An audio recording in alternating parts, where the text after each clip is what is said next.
Alors, tout le monde est là. Bonsoir Pierre. Donc bonsoir à tous. Voilà, désolé. Bonsoir Raymond. Ok, donc, je vous retrouve donc pour un nouveau direct qui cette fois, eh bien, va parler, eh bien, de ces nouvelles armes annoncées par la Russie. Enfin, elles sont plus qu'annoncées, hein, puisque en fait, elles avaient été annoncées par Vladimir Poutine il y a déjà plusieurs années en arrière. Je pense qu'à l'époque, elles étaient encore au stade du prototype, tout simplement.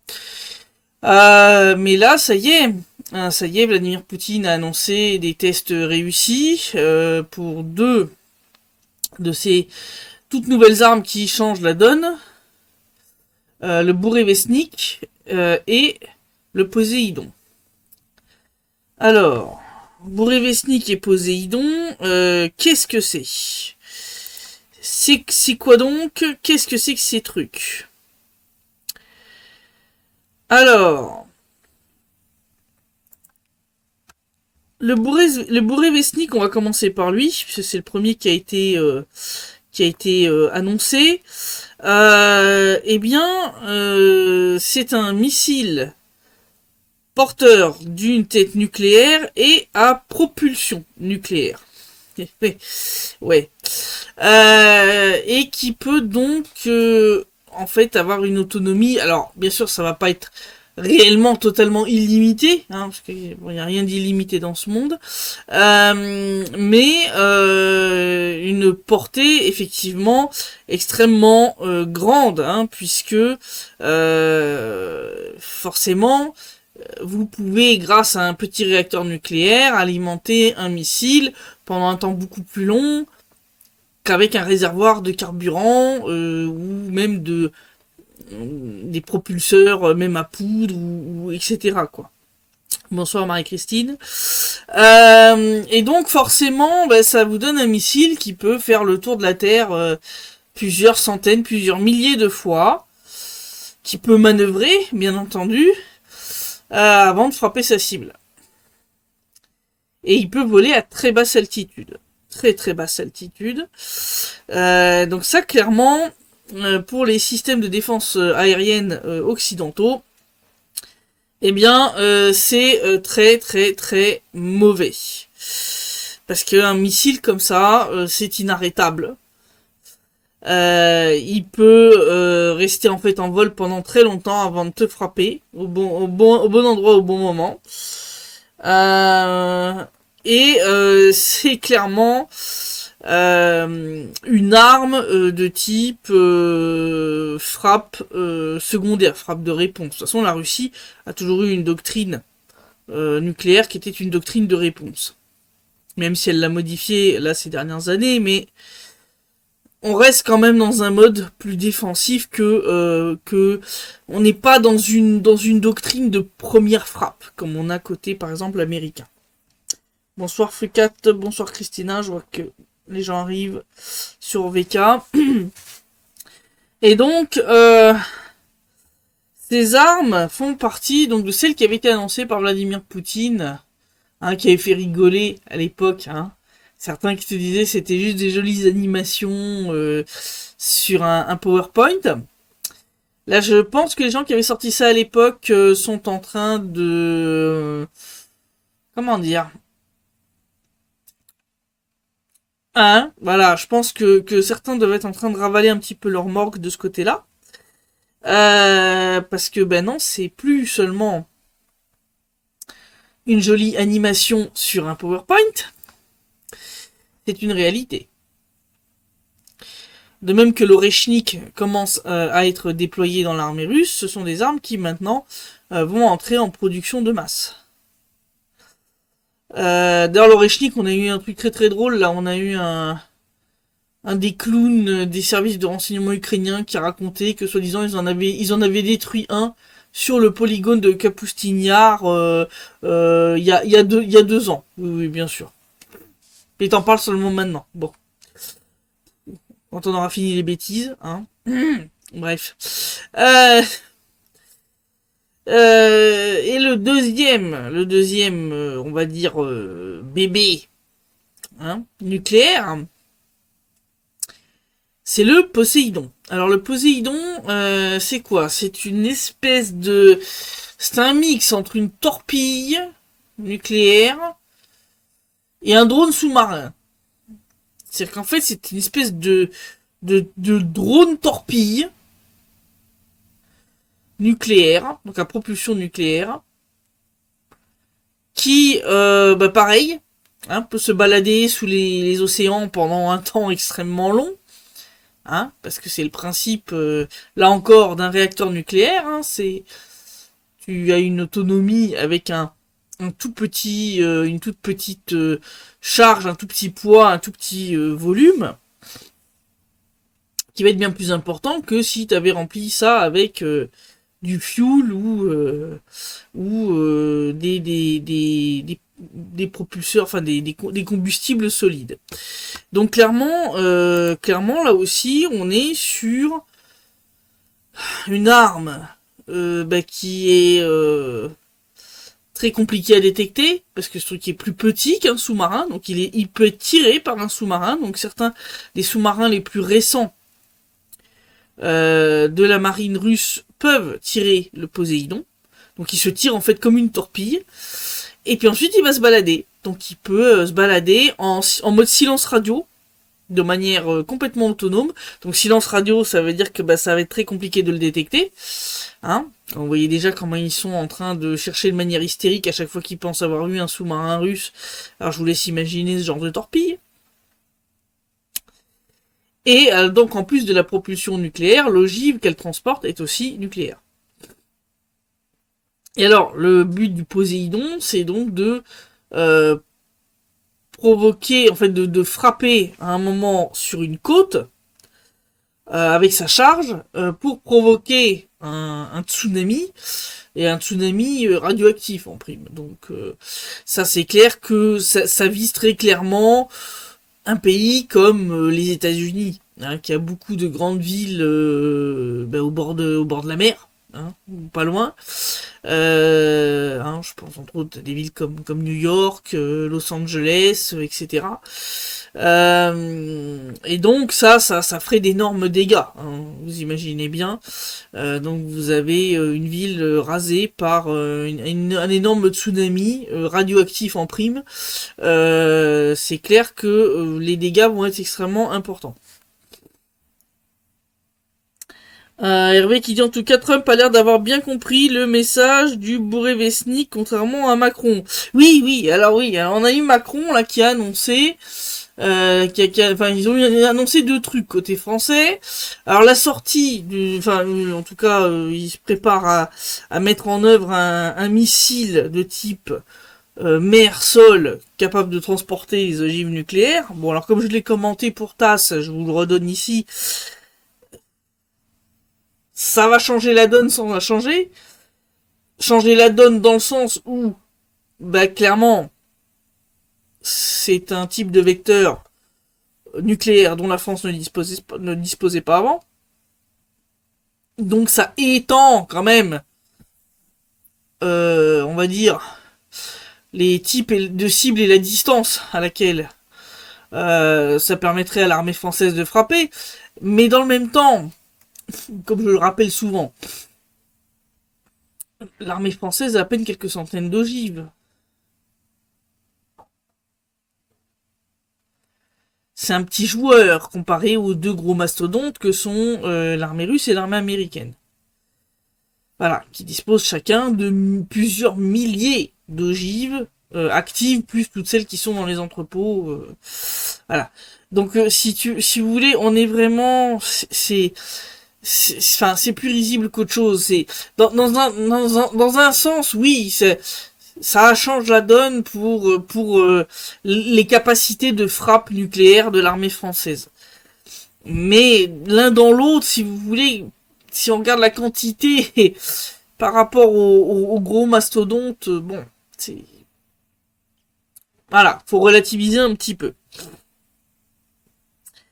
Alors Momo qui demande, je vais bien Momo, oui je vais bien, un petit peu fatigué après tout ce voyage. Est-il vrai que des avions drones russes ont survolé l'espace des pays de l'OTAN, ou est-ce une énième hystérie médiatique à l'encontre de la Russie? Alors non, c'est de l'hystérie, c'est de l'hystérie. Bon, les drones russes sont pas allés se balader. J'avais d'ailleurs démonté un petit peu ça, je vous en avais parlé lors d'un direct il y a un mois et demi en arrière avec l'histoire des drones russes qui auraient atterri en Pologne. Alors déjà rigolo, tous ces drones sont des Gerbera et pas des Geran. Alors les Gerbera, pour information, ce sont des drones leurres. Ce sont des drones qui sont là juste pour tromper la défense antiaérienne, pour qu'elle les prenne pour cible, gaspille ses munitions ou ses missiles sur eux, et puis quand les Guéranes arrivent, la DCA elle est à sec, et puis les Guéranes peuvent passer comme dans du beurre. C'est ça le truc. Et souvent ces drones là, les Gerbera, effectivement il y en a plein qui se plantent ou qui s'écrasent, etc., ou qui sont récupérés plus ou moins intacts et qui sont même revendus sur Internet de manière plus ou moins ouverte par des Ukrainiens, qui les rafistolent avec 3 bouts de scotch et puis qui les revendent derrière pour se faire un peu d'argent. Donc clairement, quand vous voyez l'état des Gerbera qui ont été photographiés dans des champs en Pologne, c'est à mourir de rire. D'accord? Si ces drones avaient réellement survoler toute l'Ukraine pour atterrir jusqu'en Pologne, il serait pas posé bien à plat gentiment dans un champ sans même effleurer les pâquerettes, si tu veux. Je veux dire, là faut arrêter les bêtises.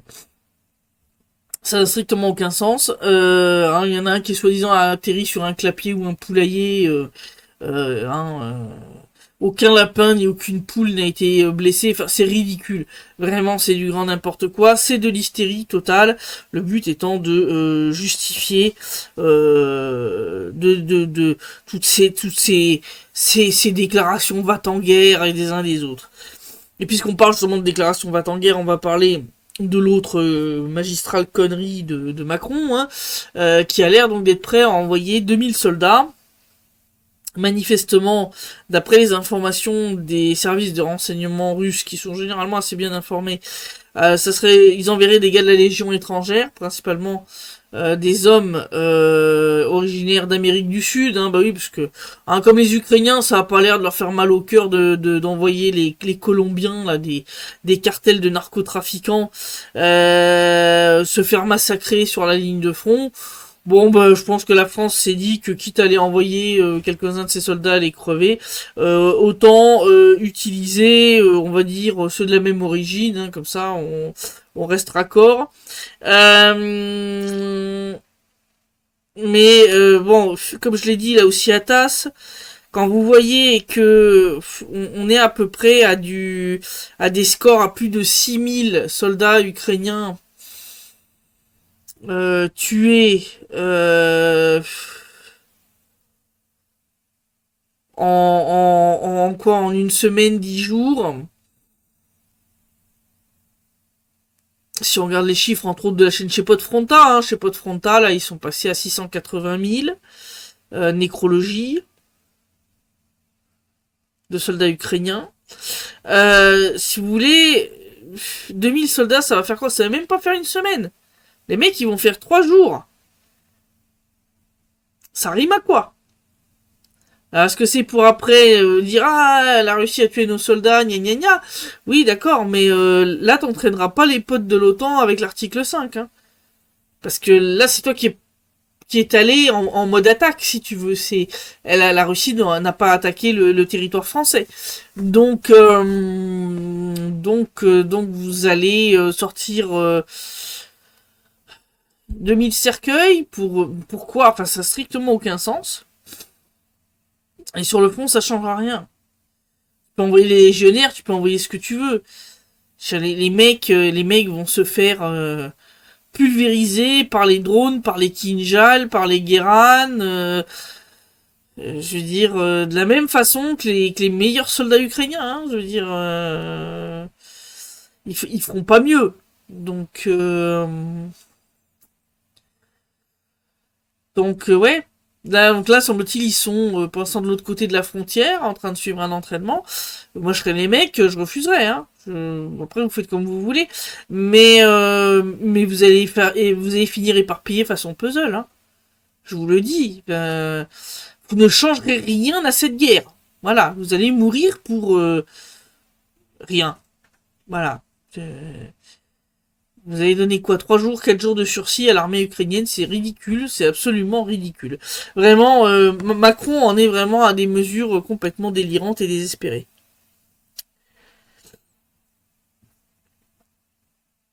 Alors, Lucifer qui dit Bourré-Vesnik, Poséidon sont des armes terrifiantes mais stratégiques et sans aucun effet sur le théâtre de l'opération spéciale. En fait, pour les malades mentaux européens, c'est du vent qu'ils supposent ne jamais voir utilisé. Oui, bah ça c'est une grosse erreur s'ils le pensent. Hein. On a déjà commencé à utiliser l'Orechnik, bon, sans charge, mais bon, après on peut changer la donne.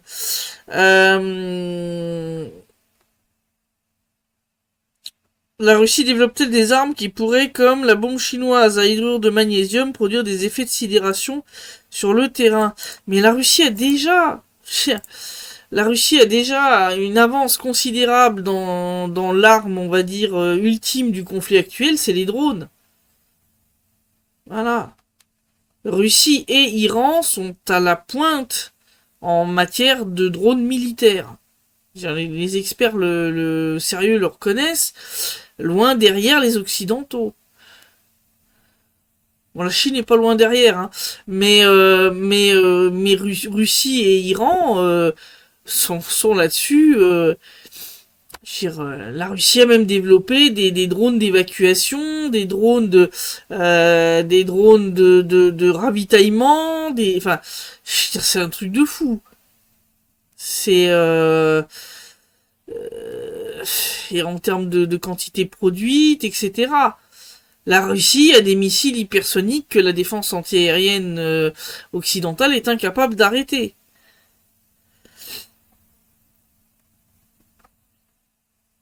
Hervé qui dit Xavier considère l'Ukraine sera financièrement à sec vers avril 2026 si ça continue.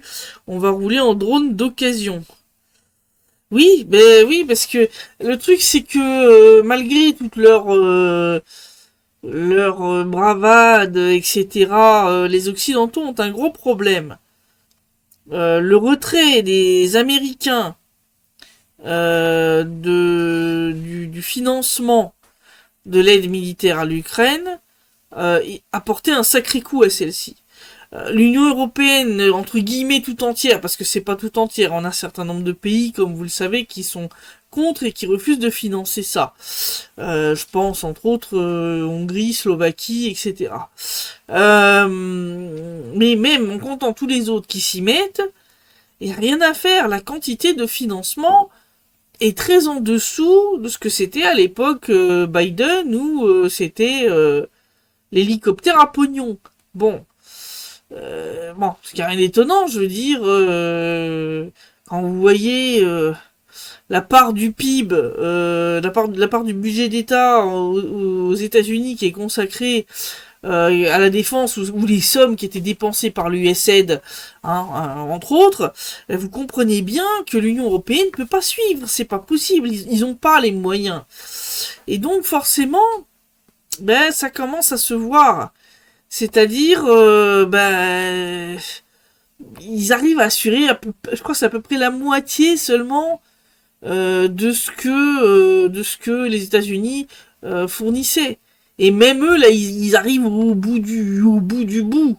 C'est-à-dire, même certains au sein de l'Union européenne commencent à reconnaître qu'effectivement, l'année prochaine, au printemps de l'année prochaine, va se poser un problème. C'est-à-dire que les fonds dont disposait l'Union européenne pour ça vont arriver à sec. Et c'est pour ça qu'ils commencent à parler de plus en plus de quoi, d'aller piocher dans les fameux avoirs russes gelés, sauf que là vous avez des pays comme la Belgique et puis je pense le Luxembourg qui s'y opposent vent debout parce qu'ils ont bien compris que si jamais l'Union européenne fait ça, parce que c'est une chose d'utiliser les revenus générés par ces avoirs gelés et mettre la main sur les avoirs en eux-mêmes. Comme je l'ai déjà expliqué, ce sont des actifs souverains, ce sont des actifs d'un pays. C'est intouchable. C'est intouchable. Si il commence à briser cette intouchabilité, c'est fini. Il n'y a plus un pays du Sud global qui va laisser un bifton chez Euroclear, chez Clearstream, ou toute autre chambre de compensation occidentale. C'est aussi simple que ça. Donc les mecs, ils comprennent bien que déjà, la première conséquence directe sera une fuite de capitaux monstrueuse hors de ces chambres de compensation qui assurent quand même une partie non négligeable du revenu de ces deux pays. Belgique et Luxembourg sont des places financières importantes. Vous leur retirez ça, là c'est plus se tirer une balle dans le pied, c'est se tirer au bazooka dans la tête. Ça c'est le premier effet qui se coule. Vous avez le deuxième effet qui se coule, qui va être que le jour où le conflit prend fin, et que les sanctions prendront fin, il va falloir rembourser. Il va falloir rendre à la Russie ses avoirs dans lesquels ils auront pioché. Mais on parle de centaines de milliards d'euros. Plusieurs centaines de milliards d'euros. Ni la Belgique ni le Luxembourg n'ont les moyens financiers de rembourser des sommes pareilles. Je veux dire, ni maintenant et encore moins après une descente aux enfers économiques liée à la perte totale de confiance des acteurs internationaux dans la fiabilité des chambres de compensation européennes. Donc,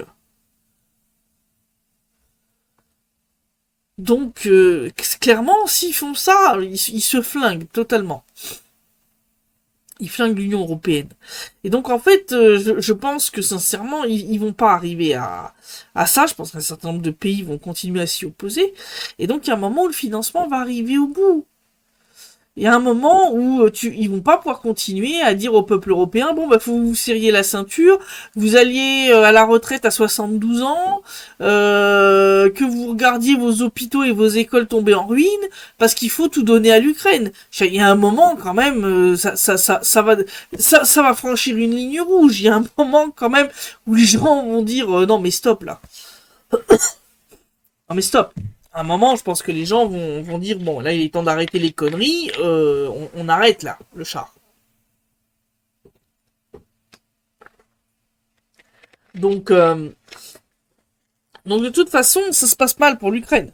Vous le voyez, Vladimir Poutine a, de manière très ingénieuse et intelligente, proposé de laisser des petites périodes de cessez-le-feu pour que des journalistes occidentaux puissent aller voir la situation sur le terrain, entre autres à Pokrovsk, alias Krasnoarmeysk et Kupiansk, histoire de péter les deux jambes du narratif de la propagande otano-ukrainienne. Bien entendu, l'Ukraine a hurlé qu'il en était hors de question et que le premier journaliste qui ferait ça, il aurait des problèmes.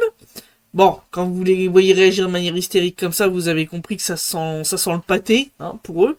Et ça sent le pâté. La ligne de front est en train de se fissurer. Je vous avais dit que ça arriverait. C'est pas encore des grandes percées façon Seconde Guerre mondiale, mais ça commence à se fissurer. On a la fameuse députée ukrainienne Bezouglaya là, qui explique qu'à certains endroits du front, vous avez 4 soldats ukrainiens pour tenir 1 kilomètre de ligne de défense. 4 soldats pour 1 kilomètre. Est-ce que j'ai besoin d'expliquer comment nos gars arrivent à s'infiltrer derrière les lignes de défense? Voilà. Je pense... Voilà, donc je pense que Krasnoarmeysk, alias Pokrovsk et Mirnograd, je pense que le chaudron va continuer à bien se développer jusqu'au moment où ils seront tous piégés dedans, parce que de toute façon, de par son obstination à refuser d'ordonner la retraite à ses soldats, Zelensky, aidé de son bouffé de chef d'état-major, la Sirski, va laisser ses soldats sur place. Il va les obliger à tenir la ligne de défense jusqu'au bout, et puis voilà. Et puis voilà, puis les gars, d'ailleurs l'armée russe, vraiment essaie de les inciter à se rendre. En disant, mais rendez-vous, ça sert à rien. Vous êtes encerclés, les gars. Vous ne sortirez pas de là autre que mort ou prisonnier. Donc, restez en vie. Voilà, rendez-vous. Stephen qui demande, que penses-tu de l'annonce des USA de reprendre leurs essais nucléaires? Bon, je pense que c'est une façon pour tonton Donald d'essayer de sauver la face aux annonces de la Russie. Parce que bon, en réalité, relancer les essais nucléaires, ça se fait pas en un coup de cuillère à peau. D'après ce que disent certains analystes, faut compter un bon moment avant d'y arriver, c'est-à-dire après la fin de son mandat. Et puis ça coûte cher, donc ouais. Pour l'instant, je suis assez dubitative. Alors.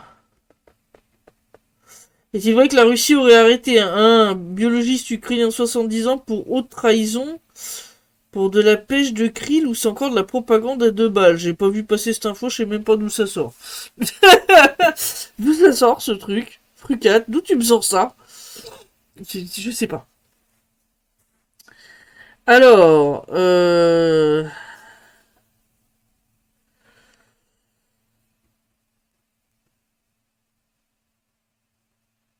Momo qui dit serait peut-être capable de sacrifier toute l'économie nationale s'il le faut. Ouais, mais là je pense qu'au bout d'un moment, en fait, vous avez un certain nombre d'incompressibles. C'est-à-dire qu'au bout d'un moment, comme j'ai toujours dit, le jour où les gens vont commencer à crever la dalle, là ça va être une autre histoire. J'ai toujours dit, je pense que les Français bougeront une fois qu'il n'y aura plus rien dans le frigo.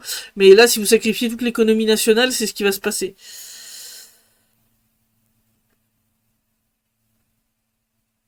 Alors, Dom, 4 soldats pour 1 kilomètre, c'est l'effondrement du front. Non. Alors, non, c'est pas un effondrement total.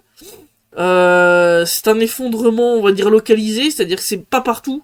Mais à certains endroits, effectivement, on voit qu'ils sont très peu.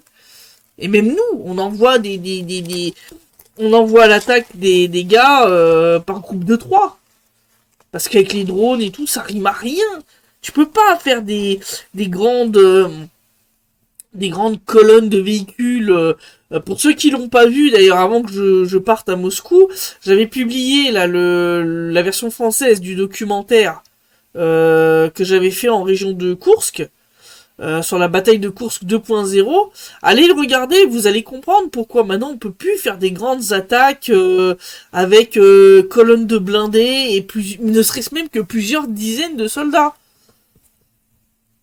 C'est ce qu'a fait l'armée ukrainienne en janvier de cette année quand ils ont essayé en région de Koursk de regagner un peu de terrain après que nos gars avaient commencé déjà à libérer un certain nombre de zones. Et si vous vous souvenez, ils avaient tenté de faire une percée vers Berdine et Bolchoye-Soldatskoye. Et ils avaient échoué. Bon. Mais pourquoi? Parce qu'en fait, nous, sur place, dans le village, on avait 8 mecs. On avait 8 soldats. Donc, mais, on avait de très très bons dronistes et une bonne reconnaissance. Et donc, on les a vus arriver assez tôt. Les gars ont été prévenus sur place. Les dronistes ont immédiatement lancé leurs petits oiseaux et ils les ont suivis lors de leur arrivée à Berdine. Résultat, les gars ont eu le temps de se préparer, ils sont installés dans des positions déjà prédéfinies et ils les ont fumés.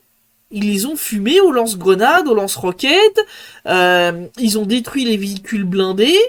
Et puis après, ils ont été chercher les soldats ukrainiens qui s'étaient dispersés un petit peu partout, et les mecs ont fait maison par maison, et puis les ont éliminés ou fait prisonniers. Voilà. Ça ne marche plus en fait. Les grandes offensives façon bataille de course qu'avec des centaines de chars et des milliers de fantassins, c'est terminé. À l'heure des drones, c'est fini ce genre de tactique. Tu peux plus l'utiliser. Maintenant, c'est des petits groupes qui s'infiltrent, qui passent dans les arrières et puis qui commencent à y foutre le bordel.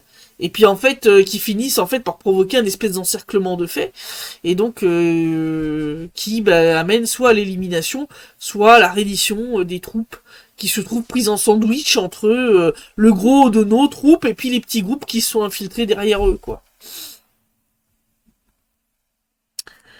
Alors, Hervé qui dit ça craint de plus en plus sur Zaporozhye, Zelensky et sa clique veulent liquider leurs soldats pour qu'ils ne témoignent pas. Bah, ça malheureusement c'est ce qu'on voit, c'est-à-dire que dès que beaucoup essaient de se rendre, soit ils se font tirer dans le dos, les soldats ukrainiens, soit des drones de leur propre armée les attaquent. Alors ça, je trouve ça vraiment absolument ignoble, hein.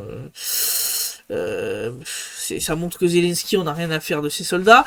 On voit maintenant en Ukraine de plus en plus une propagande grossière pour pousser les femmes à aller s'engager. Oui, les femmes, hein, comme ça après, hein, jusqu'au dernier Ukrainien et jusqu'à la dernière Ukrainienne, hein, voilà. Déjà que démographiquement ils sont foutus, mais alors là, comment dire, ça va mal se finir. Hein, je veux dire, si t'extermines tous les mecs et puis après toutes les nanas, il restera plus personne pour faire des gosses. Hein. Voilà. Alors, les soldats ukrainiens feraient mieux de faire des mutineries, voire un coup d'état. C'est inhumain d'envoyer des hommes vers des hachoirs à viande comme des animaux, dit Momo. Je suis bien d'accord. Je suis bien d'accord. Moi, ça me rend malade, surtout que je sais que beaucoup de ces mecs, pas tous, mais beaucoup ont été bussifiés. Ont été attrapés dans la rue, frappés. Ah, j'ai entendu parler d'un exemple pendant que j'étais à Moscou, où ils ont attrapé un gars, ils lui posaient des questions, il répondait pas, ils l'ont frappé. Et en fait, un de ses proches a fini par retrouver à quel bureau du TCC il l'avait emmené. Et ouais, mais non, il nous répond pas et tout. Mais il risque pas de te répondre, il est sourd, connard. Le mec avait été passé à tabac parce qu'il répondait pas. Les mecs s'étaient même pas enquis de savoir s'il avait un problème de santé ou quelque chose. Je veux dire, le mec était peut-être attardé, je veux dire, n'importe quoi. Voilà. C'est ça la réalité de l'Ukraine aujourd'hui. Bonsoir Jean-Loup, pas de soucis pour le fait que t'es en retard. Alors, Steph qui dit il y a quand même de grosses concentrations de soldats à Pokrovsk, qu'il y aurait 10 000 hommes.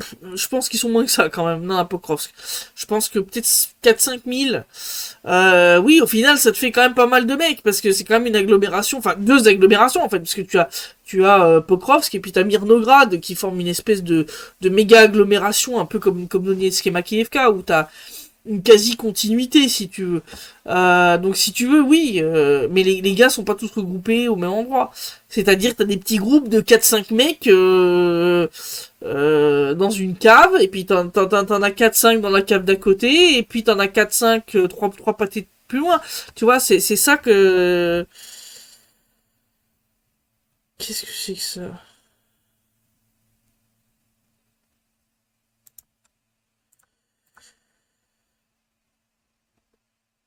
Alors... Oui, Pokrovsk en plus c'est un nœud logistique. Alors, la propagande ukrainienne et donc sous peu la propagande française fera la même chose. Commence déjà à nous dire que oui, non, enfin, Pokrovsk c'était pas une ville aussi importante que ça. Quand il commence à vous dire ça, vous savez que c'est foutu. Ah, excusez-moi une petite minute.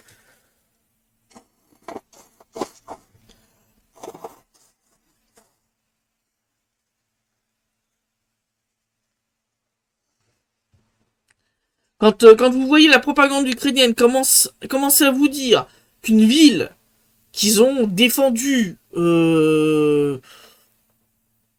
sérieusement, hein, vous vous souvenez les contre-attaques régulières pour empêcher de refermer justement le chaudron, etc. Je veux dire, ça a mis du temps hein, à se former le chaudron autour de Pokrovsk, si vous remontez mes Citrep et mes directs. vous pouvez voir qu'il y a eu toute une période où ça avait stagné, si vous vous souvenez, parce qu'on a eu beaucoup de contre-attaques de l'armée ukrainienne pour justement essayer de ralentir ce qui devenait évident, c'est-à-dire l'encerclement de la ville. Donc ils sont battus bec et ongle pour Pokrovsk.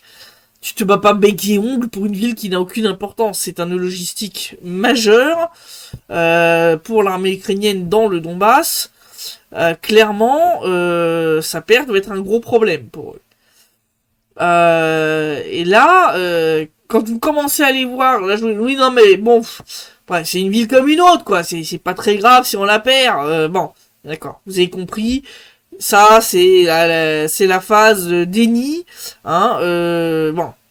D'ailleurs, la malédiction Zelensky a encore frappé, hein, puisque nos soldats ont hissé le drapeau russe sur la fameuse stèle marquée Pokrovsk, qui est à l'ouest de la ville, où Zelensky s'était pris en selfie l'année dernière. Décidément, cette malédiction est toujours aussi efficace. Est-ce que les mercenaires sont aussi envoyés en première ligne ou est-ce qu'ils sont plus à l'arrière? Ils sont maintenant envoyés de plus en plus en première ligne. Et justement, les Colombiens, les gars d'Amérique latine. Justement, ils les envoient et c'est d'ailleurs pour ça qu'ils ont des pertes de plus en plus importantes. Je pense que Laurent serait plus à même de vous en parler parce que lui, il les recense. Mais effectivement, de ce qu'il m'expliquait, ils sont maintenant de plus en plus envoyés sur le front et donc les pertes vont crescendo. Parce qu'avant, ils risquaient surtout de se prendre un Kinjal sur le terrain d'entraînement ou un Iskander. C'est une petite chance d'en réchapper. Mais là, sur le front, bah, c'est des drones, etc. Donc les chances sont assez proches de zéro, quoi. Donc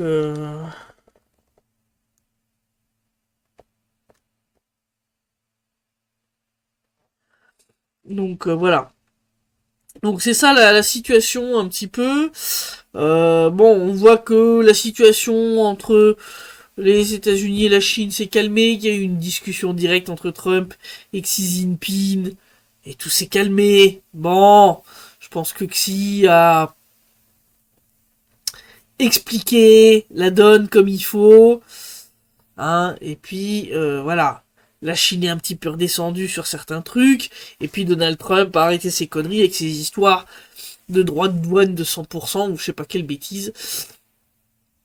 Donc on revient à un espèce de statu quo. Hein, qui montre que ça ne servait strictement à rien de provoquer l'hystérie collective autour de cette affaire. Il suffisait simplement de discuter entre adultes, hein, entre personnes civilisées, avec le camarade Xi Jinping. Voilà. Et tout s'est réglé. De manière très simple. Voilà. C'est pas compliqué. C'est pas compliqué du tout. Bon. Mais en tout cas, pour l'Ukraine, on voit clairement, de toute façon, que bon, malgré les histoires de sanctions contre Rosneft et Lukoil, alors déjà, les sanctions américaines contre les deux compagnies, finalement, ne concernent pas Rosneft Allemagne, parce que la compagnie n'a plus de lien avec la Russie depuis, en gros, je crois, 2022 ou 2023. Puis bon, finalement, ça changera pas grand chose. Elles vont passer par des petites compagnies bidons, et puis le pétrole continuera à être vendu. Ça n'a aucun sens, ça n'a aucun sens. Les seuls qui, au final, on va dire, payent le prix de toutes ces conneries, c'est les utilisateurs finaux. C'est-à-dire vous. Parce que vous payez. Plus il y a d'intermédiaires, plus chacun se gave, et plus vous payez cher à la pompe. C'est ça l'histoire. Donc malheureusement, c'est encore vous qui allez payer pour ces bêtises. Bon, qu'est-ce que je peux vous dire? Qu'est-ce que je peux vous dire? Enfin. Comme je vous dis, de toute façon, pour l'instant ça avance bien vers Kupiansk. Je pense que ça va bientôt se terminer. Pour Kupiansk même, en tout cas. Krasnoarmeysk à Pokrovsk, je pense, suivra juste après. Konstantinovka, il y a encore du travail. Il y a encore du travail. On n'est pas encore au même stade, mais ça avance aussi. Donc ça pue pour l'armée ukrainienne. Et comme je l'ai dit, en plus une fois que là ça avance en plus par le nord, donc vers Kupiansk, vers Liman, vers Seversk, ce qui va permettre à l'armée russe de faire ensuite une descente plein sud par cet axe-là vers Slaviansk et Kramatorsk. Pendant qu'elle va pouvoir ensuite monter depuis le sud, une fois Konstantinovka pris, et puis fermer la deuxième pince. Après que ça soit pris, Nipopetrovsk, je vous ai dit, la région de Nipopetrovsk, c'est de la steppe. La Noga, ils avancent, ils prennent 3 à 4 villages dans la région de Nipopetrovsk par semaine. C'est de la steppe. Y a rien pour s'accrocher. Mais y a rien. Les petits villages, c'est insuffisant. Vous n'avez pas de grosse agglomération quasiment avant Dnipropetrovsk. Là, ça sent très mauvais pour l'armée ukrainienne. Hein.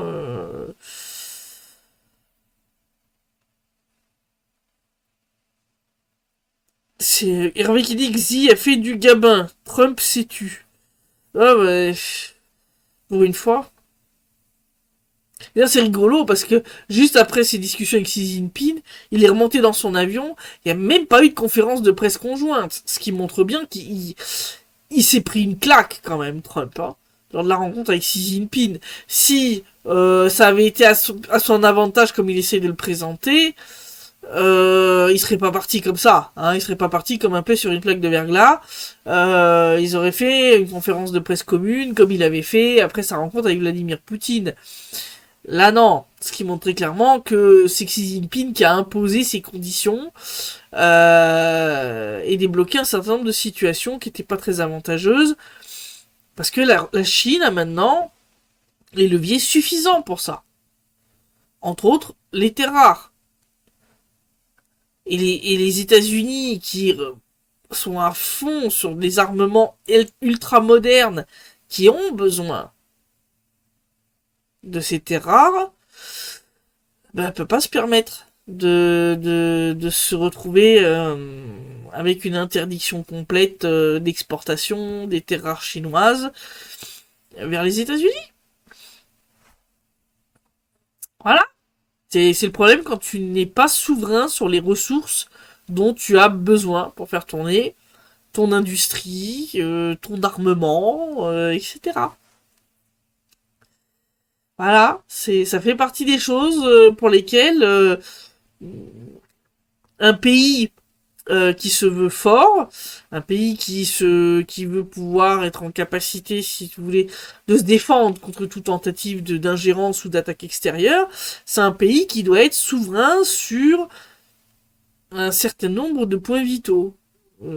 Souverain sur le plan alimentaire, souverain sur le plan des ressources et industries de base, c'est-à-dire les énergies, la production d'acier, parce que les armes, on les produit avec de l'acier, hein, donc il faut que tu aies une production métallurgique, il faut que tu aies une industrie de l'armement fonctionnelle, et il faut que tu aies des approvisionnements diversifiés et fiables de ce dont tu ne disposes pas pour pouvoir produire les armes dont tu as besoin, les systèmes de défense dont tu as besoin, pour équiper tes soldats en uniforme, gilet pare-balles, casque, chaussures, etc., etc. Jean-Loup qui dit pendant ce temps-là, Israël bombarde à tout va la bande de Gaza. Oui, oui, ils ont dit, ouais, le Hamas, ils ont violé cesser le feu. Et Trump a dit, ah bah dans ce cas-là, oui, bah, vous avez le droit de répondre aussi. D'accord. Preuve zéro. Vas-y. Prends-moi, frère. Tout va bien. Christina qui dit, Trump n'a aucun levier sur la Chine et la Russie. Ben oui.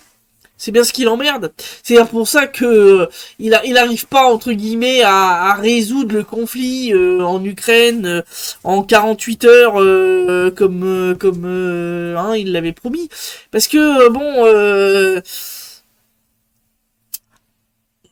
résoudre des petits conflits entre des pays sur lesquels les États-Unis ont des leviers de chantage ou quoi, c'est facile. Hein, tu menaces l'un sur sa dette, l'autre sur le fait d'arrêter de lui fournir des armes ou de chénéquer. Et puis c'est réglé, hein, voilà. Les mecs qui sont obligés de se plier au truc et puis hein. Bon, ça serait comme de faire plier la France maintenant, alors que, par exemple, les sous-marins français, maintenant, ont des turbines produites par... qui étaient produites par Alstom, sauf que maintenant, avec le rachat par General Electric, le brevet, il est chez les Américains. Donc si vous voulez faire plier la France, maintenant, c'est ultra facile pour les États-Unis. Hein. Il suffit de dire, vous n'avez pas le droit d'utiliser... les turbines qui sont dans vos sous-marins nucléaires. On va faire la guerre sans ça. Bonne chance. Eh oui. Hervé qui dit si Trump peut plus fabriquer ses avions, il ne pourra plus fournir Israël. Mais oui, mais c'est d'ailleurs pour ça qu'il a refusé aussi officiellement, et je pense que là-dessus c'est réel. Il a refusé, si vous vous souvenez, de fournir des missiles Tomahawk à l'Ukraine en disant mais de toute façon on n'en a pas assez, on peut pas en donner à l'Ukraine, etc. Et je pense que c'est vrai. Je pense que tout simplement il a fait le calcul. Je pense qu'il a vu l'état des stocks d'armement américains, pas seulement des Tomahawk, mais de tout, et qu'il s'est rendu compte que sous l'ère Biden, ça avait été la grande braderie. Et qu'à un moment, tu peux pas déshabiller ton armée pour habiller, je dirais même pas pour habiller l'armée ukrainienne, parce qu'en réalité, déjà, une partie des armements en question n'arrive jamais jusqu'à l'armée ukrainienne. Une partie sont revendus sous le manteau. Hein. Une autre partie est détruite par l'armée russe, et puis le quelques pourcentage qui arrive sur la ligne de front sera pulvérisé après. Donc au bout d'un moment, je pense que Donald Trump a fait le calcul, puis s'est dit mais en fait je suis plus en position de pouvoir gaspiller comme ça des pièces d'armement que je vais avoir du mal à remplacer parce que mon industrie suit pas en matière de rythme, parce que la Chine me menace de refuser d'exporter, de me vendre les matières premières dont j'ai besoin pour les produire. Donc au bout d'un moment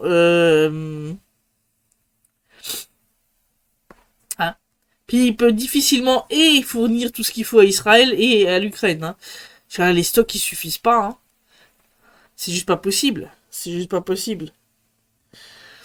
Donc c'est pour ça que je vous dis, de toute façon, il est en train de se retirer petit à petit du bourbier ukrainien.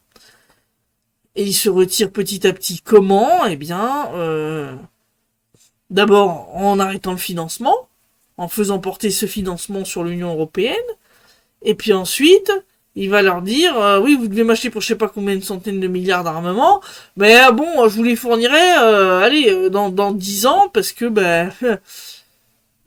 il faut que j'en produise pour moi aussi, moi j'en ai plus assez, puis faut que j'en produise pour Israël, parce que aussi ils en ont besoin pour se défendre, et puis Taïwan, et puis la Corée du Sud, et puis le Japon, puis tout ce que tu veux, ça va être l'histoire sans fin. Et donc ça va être délayé, et puis au bout d'un moment, il y aura plus rien à qui vendre, si vous voyez ce que je veux dire.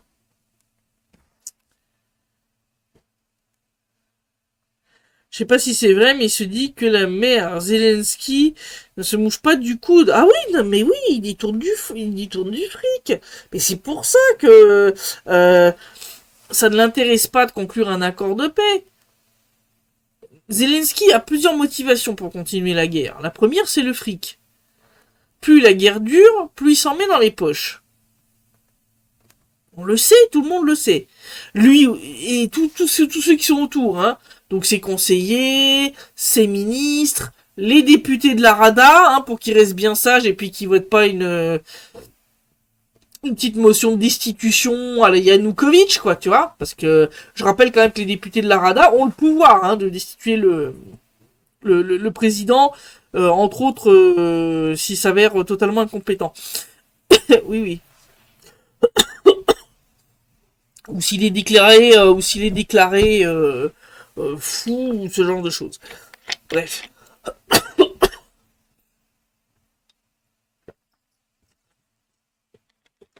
Donc pour que tout ce petit monde se tienne tranquille, il les arrose de fric. Et ce fric, il vient d'où? Ce fric, il vient en partie de l'aide financière qui est envoyée, et qui sert pas du tout à payer les retraites des grands-mères ukrainiennes ou la solde des soldats ukrainiens. Hein. Non, non, ça sert à agresser toutes les pattes de tous ces gens-là. Et puis une partie vient de la revente d'une partie des armes. Une bonne partie des armes fournies à l'Ukraine sont revendues au marché noir, aux terroristes, hein, entre autres ceux qui opèrent dans la région du Sahel, mais pas que, les cartels de drogue en Amérique du Sud, plein de bandes armées en Afrique, au Moyen-Orient, bénéficient de tout ça. Et l'argent de la vente de ces armes, bah, ça finit où? Ça finit dans les poches des officiels ukrainiens. Alors, Christine qui me dit, j'ai vu passer une information sur laquelle le petit-fils du général de Gaulle aurait demandé la nationalité russe. Oui, c'est vrai. Pierre de Gaulle a dit qu'il serait très fier de recevoir la nationalité russe. Donc on va voir si ce serait un beau geste politique pour Vladimir Poutine s'il le faisait. On va voir s'il va le faire. Mais effectivement, c'est vrai. C'est vrai, Pierre de Gaulle a dit que voilà, il serait heureux de recevoir la citoyenneté russe. Je pense que comme beaucoup de gens qui, entre autres, passent par des gens comme Thomas, de Tomasovitch, que je salue, après l'avoir enfin vu en vrai à Moscou, qui aide voilà, les gens à venir s'installer en Russie. Je pense que tout simplement... il se sent plus en phase avec ce qu'est la Russie aujourd'hui que ce qu'est devenu la France. Ce qui est malheureux. Mais oui. Rappelez-vous, il y a des raves dans les rues d'Ukraine par les milices et polices corrompues Zelensky. Une amie sur place me fournit les vidéos et preuves de ce régime nazi. Ben oui, oui. Mais nous aussi, on publie plein de ces vidéos. Alors, ce qui est rigolo, c'est que et la propagande ukrainienne et la propagande occidentale, dont la propagande française, hein, vous racontent que ces vidéos où vous voyez des gens se faire littéralement enlever en pleine rue, non, mais c'est de la propagande russe, c'est des vidéos faites par intelligence artificielle, ou je sais pas quelle connerie du même tonneau. Non, mais non, malheureusement, c'est une réalité. Et moi, je trouve ça terrible de voir des journalistes fermer les yeux sur ça, parce que, comme je l'ai dit, là, maintenant, là, ils peuvent plus trop dire que c'est de la propagande russe, vu que maintenant il y a ce journaliste du Sun là qui qui est venu chialer en plein article dans le journal pour lequel il travaille, que son interprète fixeur et son chauffeur se sont fait bussifier. Ce qui fait que son super reportage qu'il prévoyait de faire en Ukraine, et pour lequel il a dépensé, enfin son journal a dépensé beaucoup d'argent, est tombé à la flotte, parce que les gars se sont fait attrapé à 8 heures d'intervalle. C'est genre, ils ont attrapé d'ailleurs d'abord le traducteur et puis après le chauffeur. Et il a même pris une photo, je crois, du moment où c'est le chauffeur qui s'est fait bussifier. Et donc, lui et son collègue journaliste se sont retrouvés comme deux cons. avec plus de chauffeur, plus de traducteur, plus de fixeur, et donc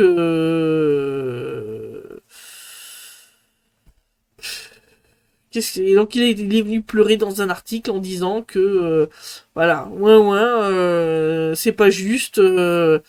Bah ouais, mais quand ça touchait d'autres personnes, ça t'en touchait une sans faire bouger l'autre.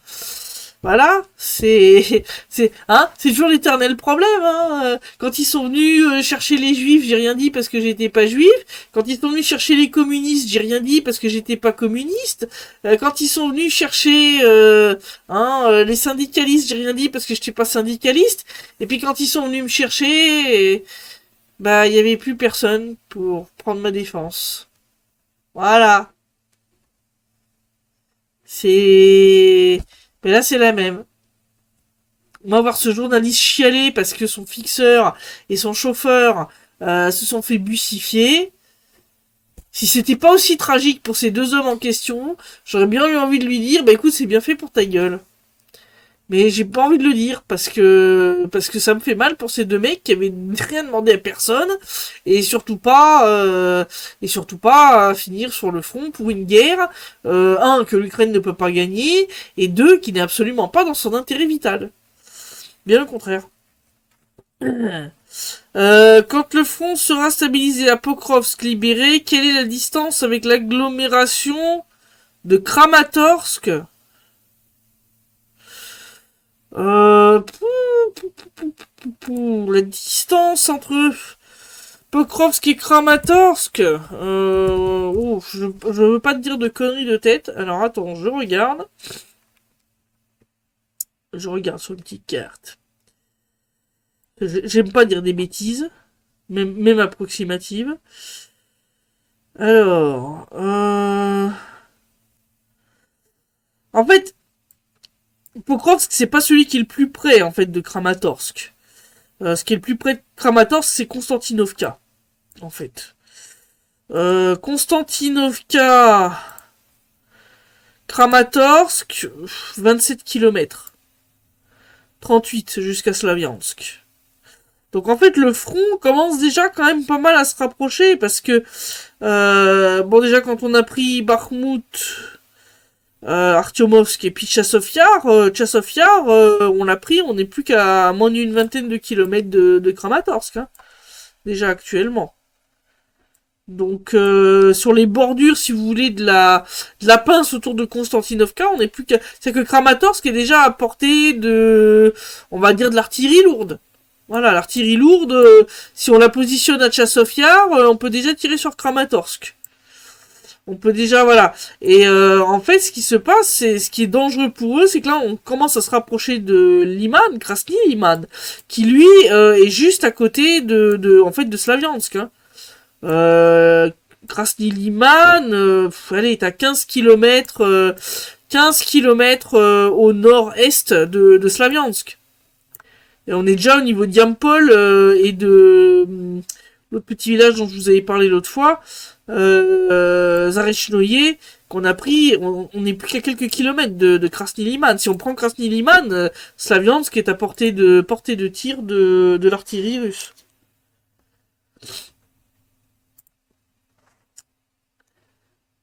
Alors, Hervé qui dit, je comprends pourquoi CNews n'y va pas en Ukraine. Qu'est-ce que vous voulez qu'ils aillent y faire? Pour vous raconter que soi-disant tout va bien, madame la marquise, hein? Comme l'autotesse de l'air, là, pseudo-expert. Alors, il y en a un qui m'a fait rire, là, aujourd'hui, mais je vais faire après un petit post. C'est Alain Bauer, c'est ça? Pseudo-expert en toutologue. Qui a dit que... oui, Poutine ne s'arrêtera pas. En gros, il veut tout. Il veut l'Ukraine, il veut la Géorgie, il veut Kaliningrad. Il y a eu personne sur le plateau pour lui signaler que sur LCI que Kaliningrad est déjà russe, que depuis un petit moment, enfin depuis la fin de la Seconde Guerre mondiale. Les mecs sont pas doués en géographie quand même. Hein. Donc Donc, oui, c'est quand même... bref, c'est les experts que vous avez en France. Qu'est-ce que vous voulez que je vous dise, hein?